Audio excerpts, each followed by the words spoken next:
you're not careful and you no-clip out of reality in the wrong areas, you'll end up in the back rooms, where it's nothing but the stink of old moist carpet, the madness of mono yellow, the endless background noise of fluorescent lights at maximum hum buzz, and approximately 600 million square miles of randomly segmented empty rooms to be trapped in. God save you if you hear something wandering around nearby, because it sure as hell heard you.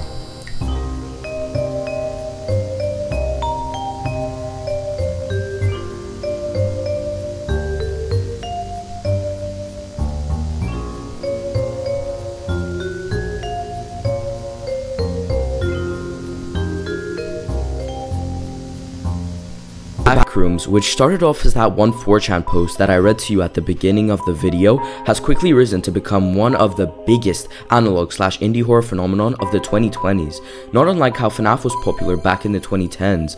And from that one 4chan post, the Backrooms has spawned multiple games, a dedicated fanbase, and even a movie that's being worked on with A24 that's on its way. Due to its popularity and how it all came so suddenly, the Backrooms seems to have been distorted and lost its original purpose, where it originally started off as just a massive area in the middle of God knows where that you could just get trapped in and slowly been driven insane in. Why so serious?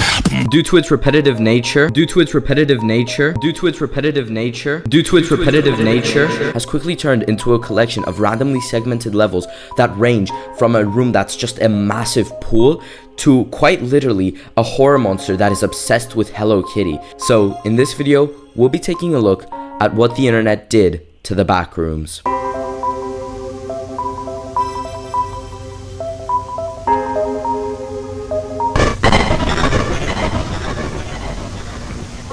Due to how big the Backrooms got, obviously some dedicated fans would want to port over some parts and aspects of the Backrooms to make it playable for themselves. Because of these attempts to recreate the Backrooms in a playable format, we've gotten many fan games of the Backroom. We've gotten tons on Roblox, which is what I'm playing in the background right now, and even a few Steam games like Escape the Backrooms, which I haven't played but I hear are really good. Now, the Backrooms as a concept, I think lends themselves incredibly well to being ported over as video games. I mean, the concept of just this massive area for you to get lost in, with the presence of another creature in there hunting you down, makes for an absolutely amazing horror game. I'm happy to report that most of the Backrooms games that I've played are pretty good. Example, Aperiophobia, I hope I'm saying that right, is a beautiful game. It has absolutely great textures, all the monsters look exquisite, and the jump scares, from what I can tell, are pretty well made.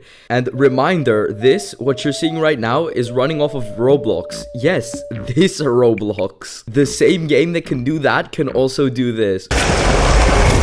Which is hilarious because the same game that has Among Us Feet Hangout has Aperiophobia in it. Now, for the actual Backrooms games, which aren't the Roblox ones, I can't really speak on those because I haven't bought or played one, but from the reviews that I can see on Steam, they seem pretty positively received, so they might be good games worth my time. Boy coloring. So if this video gets 10 bajillion likes, I'll buy and play every single Backrooms game. Sorry, you had to hear that. It was just the inner YouTuber in me that had to get the like plug-in. Obviously, with the good, there's always gonna be some bad. I mean, Roblox is filled with crappy Backrooms games, like Shrek in the Backrooms, which is a sentence that I didn't think I'd be saying today.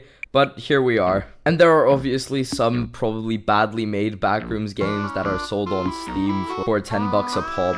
But I feel in this scenario, the good usually outweighs the bad. In the case of Roblox, Aperophobia itself just makes the case that Roblox games are real games, or the 5 people in the audience who are saying that they weren't. And Escape the Backrooms, judging by the reviews, seems like it makes up for any bad regular Backrooms games. So with the Backrooms games out of the way, I think it's time we talk about the monsters. Hey, wait. So, before we continue with this video, could you please double check that subscribe button, because you know, 98% of people who watch all my videos aren't subscribed, and I really want to hit 100k at some point in the future, and you could help by just simply subscribing. Also, join the Discord, which is linked in the description, if you want updates on what I'm posting, where I'm at, and what I'm doing. And also if you just generally want a cool community to vibe with. Anyways, with that out the way, back into the video. There are many monsters within the Backrooms.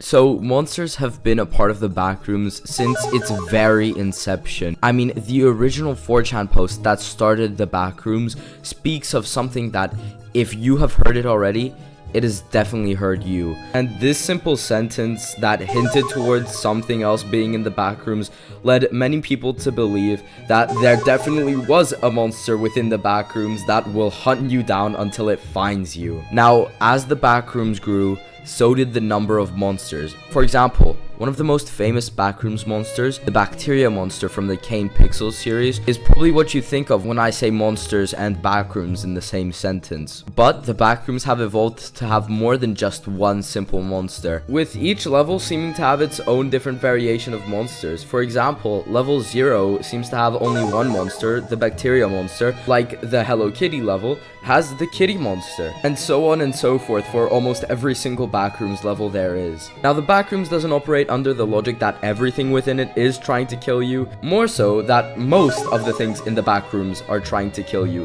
But there are some monsters that are benign if you don't disturb them. For example, Kitty from the Hello Kitty level.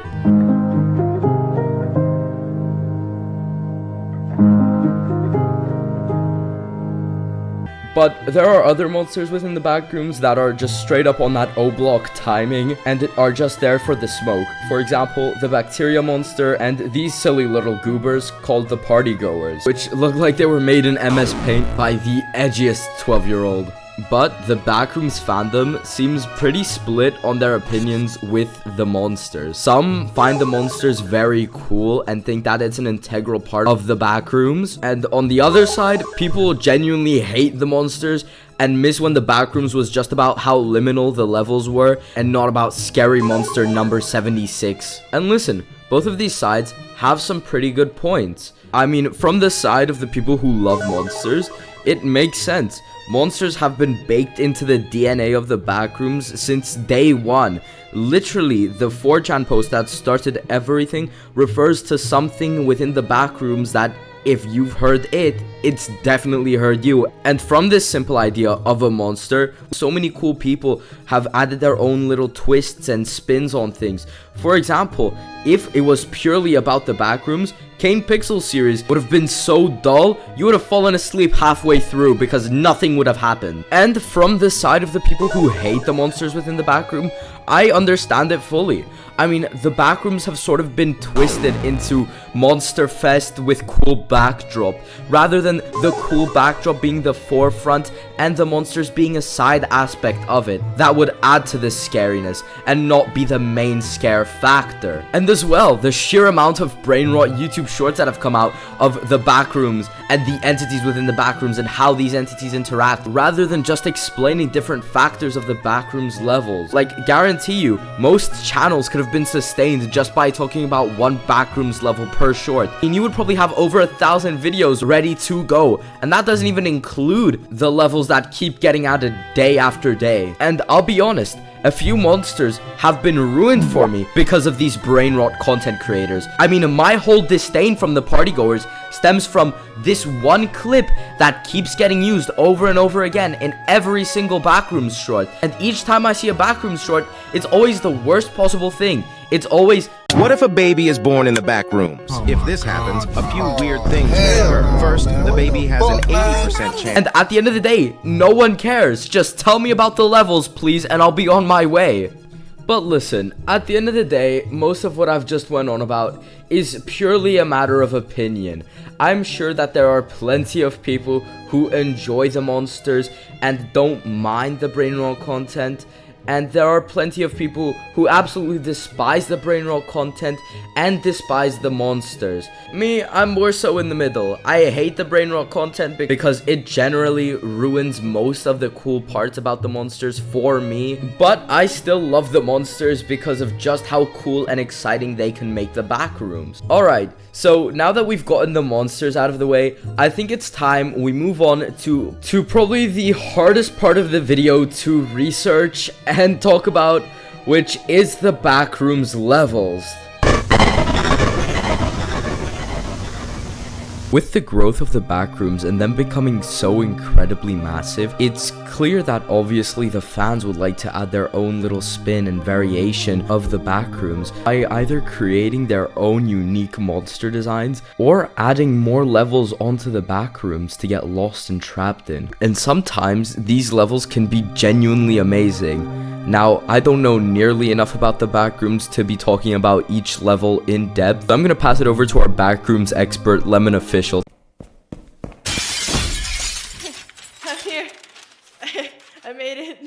Alright, so there are a lot of different aspects to the backrooms that makes the backrooms what it is. And I'm gonna be honest, this is gonna be probably very hard to follow. Not because it's complicated, but because it doesn't make a lot of sense.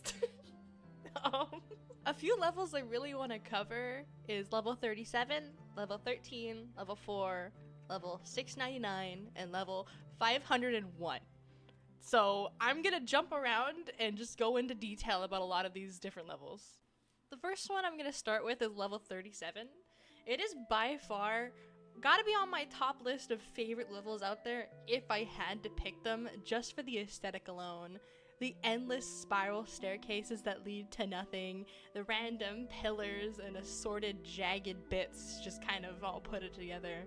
Like, honestly, just looking at this alone is just aesthetically pleasing in a way that I can't even explain.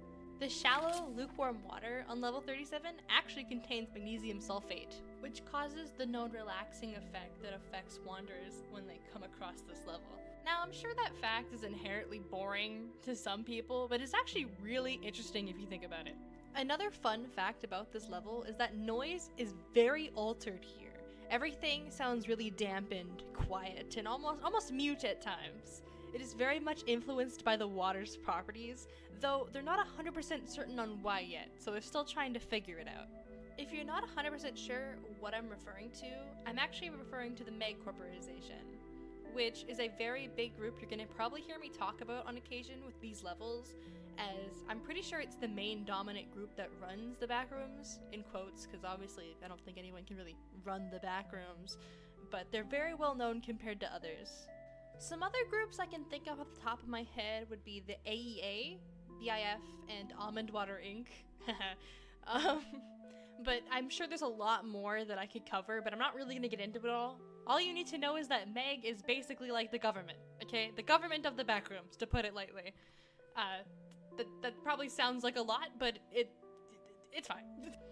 Another thing to note is there are 0 outposts set up in level 37. Nobody has permanent bases over this area, so it is what it is. There are also some other sections of level 37, the subsections, so like the dark pool rooms and a bunch of others I'm not gonna get into, that make the pool rooms dangerous. It's not entirely safe, but there are also 0 entities. It's just when you start getting and branching off into the subsections that really makes it unsafe. The next level, one of my all-time favorites, honestly I feel like I could rank this one above level 37, is level 13, also known as the fun rooms. Well, on the wiki it's labeled as level fun, but I'm gonna use level 13 just to be technical. Level 13 is this very big warehouse-like space full of a bunch of bouncy castles, confetti, wallpapers, posters. Think of McDonald's ball pit room. It's kind of like that, except it's got 10 times more color and it doesn't make you depressed as you bang on the glass waiting for your mother to notice you in the little window. Anyways, the place has a very distinct humming sound of inflating air, as well as it being overly cold. Lights flicker, there's deflating rubber all over the floor. It's a disaster. It's honestly just an inflatable maze, and sometimes sometimes it can become a lot, as if you lose sight of the exit or, well, I guess entrance you came in from, it will literally just disappear. Of course, I'm exaggerating. There are a few ways you can escape, one of which I know by memory is you can get into the playrooms by making frequent trips through the slides. If you go down the slides enough time, you'll end up somewhere else, which I'm gonna be honest, I don't think the playroom's any better, but you know what? You'll be out of the main little area, so I think I'd call that a win. I don't know how long that win is gonna last, as you're gonna immediately be thrown in the partygoer's main domain. You know, those little yellow bastards? Yeah, those things. Fun fact about this level and the partygoers is they actually are infected with a virus known as SFV, which is a virus that is pretty much spread out through the entire level that has exactly 4 stages: the incubation period, the critical period, the terminal period, and the reclamation period. Starting with stage 1, it overall goes unnoticed as there's no physical ailments other than being sore, tired, maybe some cramping. The only time people notice they're infected is by the time they're in stage 2. By the time stage 2 hits, you're already extremely low energy, irritable, very hungry, and just mentally fogged. You'll tend to feel extreme amounts of hunger and anxiety, often craving company from other people. You cannot tend to satisfy your hunger at this stage, leading you to eat non-food items or other items that I will not name here, leading on to stage 3, which by then is irreversible. At this point, it's impossible to recover. Hunger pretty much takes over.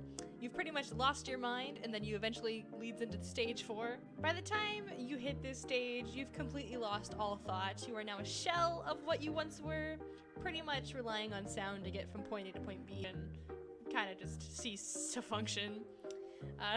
You pretty much kind of become a partygoer, but not exactly, I'm pretty sure. I don't really remember all the details, but that is the virus. With that aside, there is some hope for you, as there are several exits to get out of from this area once you hit this certain part of the level. Certain doors in this area can lead to level 18, certain sections to level 21 or level 25. Hallways can lead to level 52. Randomly formed rooms, like the newer ones, can lead you to level 257. And several areas will lead you to level 800, none of which I am covering right now, but you feel free to check them out in your spare time. The next level I want to talk about is level 4, which is also known as the abandoned office. It's pretty much exactly as I'm putting it. It's just a large building with 0 office furniture, just completely blank slate. There's no entities. There's some stairs that lead up to an exact copy of the floor below it. There is, I think, still dividers and maybe like some tables, but that's gotta be like the only furniture left in that building. This being a very safe location is also a prime area for people to set up sections based on the group they're associated with. A few of the groups that are present in this level are the BAS, the SRC, and MEG Corporation. Though a fun fact about this level is it actually experiences very rough and drastic temperature change depending on the quote-unquote season of the area. I understand that this level isn't as thrilling as the other ones have been, but I feel like it's also important for me to mention that the whole point of the Backrooms is these simplistic, simple rooms like this. These are the type of levels that inspired people to make all these other ones, to come up with these crazy ideas, to expand on this one simple idea, from one photo, mind you, which is why I picked this single room, because I feel like it properly encapsulates what it means to be in the Backrooms. Because I'm sure there are hundreds of levels just like this one that are just as simple. Because you don't need to have monsters or some elaborate backstory for it to be incredibly interesting. This next level I'm going to be talking about is level 699, also known as the Azure Deep. Now, you may notice it looks very similar to the pool rooms, but in actuality, they're not related at all. It's not even a subsection of the pool rooms to begin with, it being its own entirely different creation, though being very resemblant of the pool rooms with minor changes. Now, you may notice that I don't seem to have any footage of this level. That's actually incredibly hard to find games that include this level or any footage online other than some random obscure photos either on the wiki or some hidden on Google, but overall there are 0 long, fully fledged things previewing the entirety of the level. Now, this didn't stop me from doing a manhunt and finding these obscure photos, some of which were already on the wiki. But in general, these are the things I found, and these are the things I'm gonna showcase while I talk about this, since I literally have nothing else. This level was discovered November 18th, 2015, with the only known reliable way to enter is via the station 154. As we already established, this area looks a lot like the pool rooms. The only difference is that it looks completely neon, with scuffed and disheveled areas that you wouldn't see typically in the pool rooms. There are 3 interconnecting parts with floor, tile, and wood and carpet, which, I'm gonna be honest, really odd place to have for an indoor pool, but I'm not gonna judge. The pool's waters are filled with similar almond water, but it also smells very strongly of chlorine, though it is incredibly safe to drink. If I remember correctly, this level will provide you with food and water, it being a constant restock, therefore you can't run out. However, if I remember this correctly, I'm more than certain that this level gives off an effect, therefore you don't feel hungry or thirsty, leading people to starve. As well as having an isolating effect, leading wanderers to be separated for upwards of 14 hours, being unable to communicate until that time's passed if trapped in this level. Well, I'm gonna be honest with you guys, I'm not exactly an expert on this level, nor do I really know much about it to begin with. So I think now is a good time I contact my good buddy Ender here to help me explain this further to you guys. Alright, just set my phone down. Okay, that should be good. Alright, hi, yes, I'm Ender, and I'm 100% not lost right now. Anyways. As Lemon said, I know quite a bit about this level, and it is probably my favorite, from the coloring to how it works in general. Level 699, known as the Azure Deep, is a unique and relatively safe level with several intriguing features. It is largely devoid of entities, making it a peaceful environment for wanderers, but there is one exception. The resource-rich outpost Astasia, located in the Moody Spa section, which is led by Kim Astasia, and inhabited around 33 members. The outpost is welcoming, unless one asks them to leave, at which point they become hostile due to the 699 effect. The 699 effect prevents wanderers from feeling pain, hunger, or thirst, leading to an initial sense of euphoria. While this might seem beneficial, it has a dangerous side. Without eating or drinking, wanderers can die from starvation or blood loss. Even though they may not feel it, it's advised to keep track of time and needs to avoid this fate. The level itself consists of 3 distinct sub-areas, though wanderers who were in this level have speculated that these were 3 different levels merged into one. It does have 3 sub-areas, as it is being referred to right now. The Azure Tiles, a cold, resource-poor area with an indoor swimming pools and winding passageways illuminated by a bright blue and indigo lights. It's often cold, ranging from 7 degrees Celsius to 18 degrees Celsius, making hypothermia common. The Moody Spa, the safest, most resourceful area, filled with vending machines offering food and drinks and meal packages for no price, it's just free. The temperature is comfortable, around 24 degrees Celsius, and the ambience is relaxing with a mix of neon lights and spa-like fixtures. The Violet Pools, characterized by humid, narrow passageways with hot tubs and absorbent carpeted surfaces. The temperature is warm and the area is illuminated by eerie purple pool lights. Despite the numerous attempts, the source of water that vanishes from the area remains unknown. Because when water touches the carpet, it just kind of disappears. It remains perfectly dry. Overall, level 699 is a complex and largely safe place, but its strange effects and eerie qualities make it a mysterious part of the Backrooms.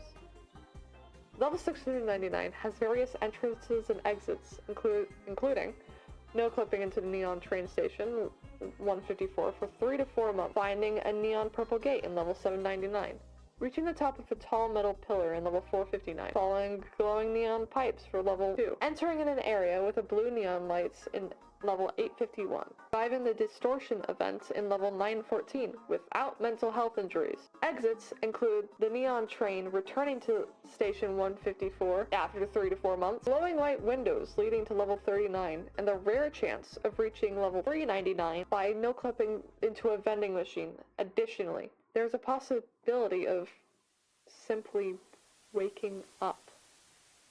The level has a quote-unquote sub-level, which is level 699.6, known as the Decaying Void. It is a dark, disorienting sub-level within level 699. It is an endless, weightless void with no sound or gravitational forces. Upon entry, wanderers immediately experience a sensation of drowning, which fades after about 40 seconds, leaving them in an abyss filled with thick, syrup-like, transparent substance that makes movement difficult. Despite being surrounded by this fluid, wanderers can breathe and function normally. The level is faintly illuminated by a distant, massive ball of light, about 9.5 light years away, appearing to be the size of a hand at arm's length. Time flows much slower in level 699.6, with 1 hour equaling to 15 hours in other levels. Although the level feels freezing with symptoms of hypothermia and frostbite, its temperature is at a comfortable 20 degrees Celsius. Many wanderers report strange sensations, like something tugging at their feet or sharp pains in their back. The longer one stays in this level, the more likely they are to experience hallucinations of loved ones urging them to escape, though most wanderers resist due to the level's addictive nature. Once these hallucinations fail to instill hope, the wanderers are often pulled back to level 699. Entrances are vague and linked to the denial of truth, while exits are involved in either waking up from the level or remaining in eternal darkness. Now, this level may seem very eerie and spooky, but a major detail that this is trying to basically denote is that level 699 technically doesn't exist, but is an illusion that basically something trying to keep you stuck in that level and give you the illusion that there is something good within the backroom. But that's not always the case for this thing, or for the entirety of the backrooms in general. Hey, what's that? Oh, Well then, I guess that concludes whatever that was. Well, thank you so much for that, Ender. I feel like I need to process all that in my own time. Let's move on to the next level, shall we? Now, I know the Backrooms is typically portrayed on the internet as this silly, almost meme-like thing, but I'm gonna be honest with you, there are a lot of levels that are the complete polar opposite, and honestly, this next one I'm going to cover will kind of explain what I mean by that. Level 501. Well, the dead end is what I'm going to call it, since the title it's actually labeled under, I feel like, is a bit much. I feel like this level is a great example of some levels that you can find while traversing the backrooms that literally have no end. You can end up there and just be stuck there for all of eternity. Levels like these are very easy to access, though the downside is you seemingly cannot leave. Especially with this level, as if you get knocked unconscious or fall asleep in the darkness, it can take you here, with a high probability of ending up here in several other occasions, like falling through the floor, no clipping through basements, and having yourself lost in cramped crawl spaces, which is peculiarly for level 567, though let's not get into that one. This level is pretty much pitch black, there being the sounds of rats running around as the smell of death kind of haunts the area. This space is full of diseases that the rats carry, and if you are bitten, you can be infected. People that end up in this area tend to be hyper-aware, being filled with anxiety and adrenaline, being typically in a state of panic as they experience hallucinations in the darkness. This level is infested with smilers that occupy this very small, cramped area that you end up in. However, that's not the only thing you need to be concerned about, as there are puddles of liquid pain around this level, which is basically a highly acidic liquid that can be found around the backrooms that can and will kill you. Do not drink this, it is not good for you.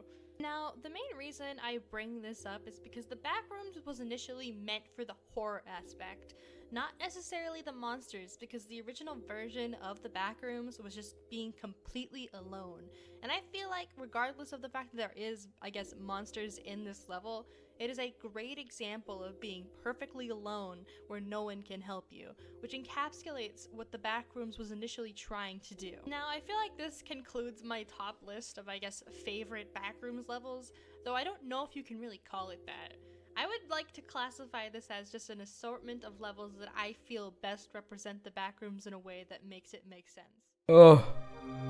Oh boy, that was a lot.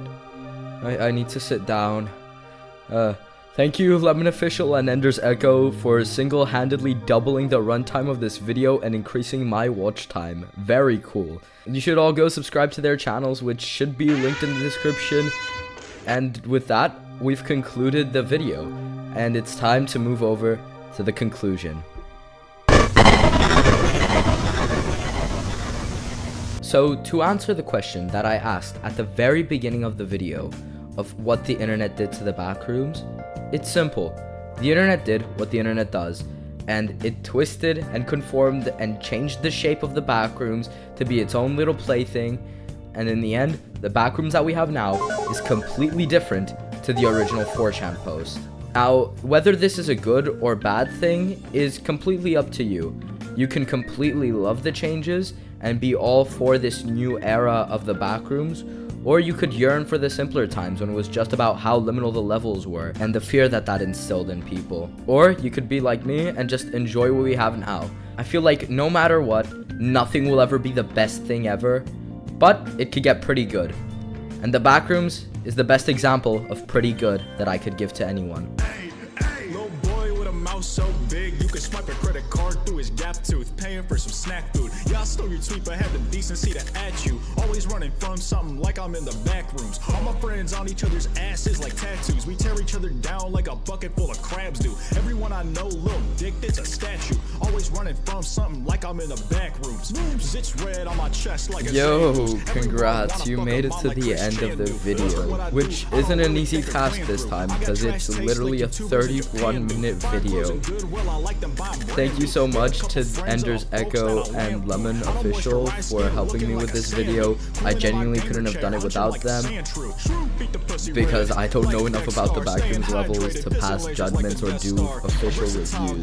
I'm more so focused on the video games and monster designs because that's what I'm interested in. As I said before, the links to their channels are in the description, so go subscribe to them and tell them I sent you or something. As always, the usual YouTuber engagement bait: like, subscribe, and comment Pierre Runes for 10 bajillion cookies. Alright, that's it. See ya.